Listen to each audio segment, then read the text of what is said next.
ताज्या घडामोडींसाठी स्वानंद न्यूजला सबस्क्राइब करा आणि बेल आयकॉनवर क्लिक करा।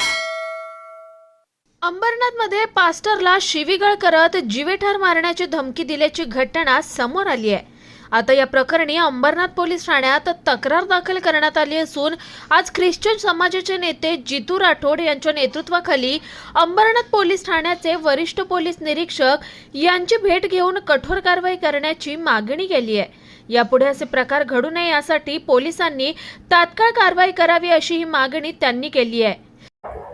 पिछले 3-4 दिन पहले बैतसदा फेलोशिप अपने अंबरनाथ के अंदर वहाँ पर पास्टर मोजिस उनके द्वारा प्रार्थना शुरू थी।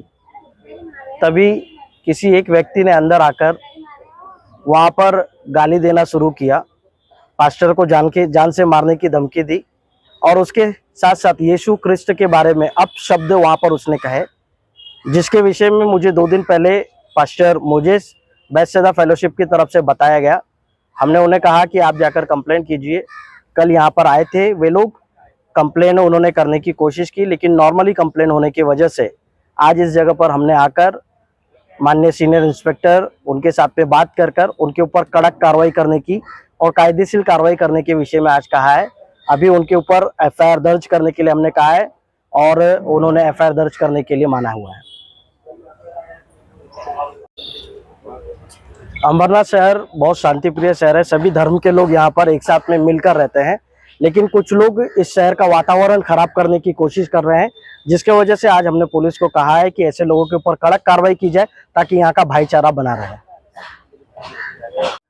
काही दिवसापूर्वी त्या ठिकाणी म्हणजे एक 4-5 दिवसापूर्वीची गोष्ट आहे की हे लोक त्या ठिकाणी प्रार्थना करायला जमले असताना अचानकपणे तो इसम जो आहे त्या इसम आतमध्ये दरवाजातून येऊन शिवीगाळ त्यांना करू लागला। त्यांनाच केली तर एक वेळेस ठीक आहे, पण प्रभू येशू ख्रिस्ताला सुद्धा त्याने शिवीगाळ केली असा ह्या मंडळीचा आरोप आहे। आणि शिवीगाळ करून थांबला नाही, ते वाटेल ते बोलायला लागला, तुम्ही सगळे बाहेर व्हा, तुम्हाला करता कामा नाही वगैरे असं धमक्या दिला, स्त्रियांना सुद्धा धमक्या दिला। आणि त्याच्यामुळं ते सगळे थोडं घबरायची परिस्थिती निर्माण झाली आणि या लोकांनी पोलीस स्टेशनकडे आले। आता आम्ही त्यांच्यावर त्यांनी नुकतंच थोडक्यात कारवाई केली, पण आता त्यांना आम्ही रिक्वेस्ट केलं यांनी ब्रदरने की त्यांच्यावर एफआयआर केला पाहिजे। ते तयार म्हणते आपण मिटवून टाकू, म्हटलं नाही एफआयआर केला पाहिजे, त्यांना जबरदस्ती झाली पाहिजे।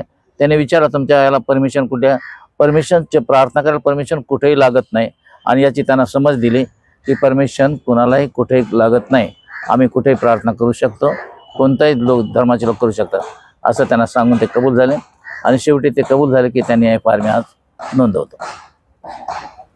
आकाश सहाने, स्वानंद मीडिया, अंबरनाथ। ताज्या घडामोडींसाठी स्वानंद न्यूजला सबस्क्राइब करा आणि बेल आयकॉनवर क्लिक करा।